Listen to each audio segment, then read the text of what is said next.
Sobrang excited ako kay Sisilani kasi dati ko lang siya nakakausap sa live. Tapos mamimit ko na siya in person.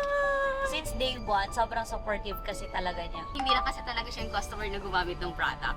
Siya din yung customer na minahal din yung mga influencer, yung behind din sa BTY Advance. Isa siya sa mga betis talaga ng BTY na inintroduce sa akin na nanonood lagi sa live. Yung supporta niya, as in literal kahit saan. Sa TikTok, sa Facebook, nanonood din siya 24-hour live. Nakita mo si Silani na nag-share pa siya, nagla-like pa siya, at nag-engage pa siya.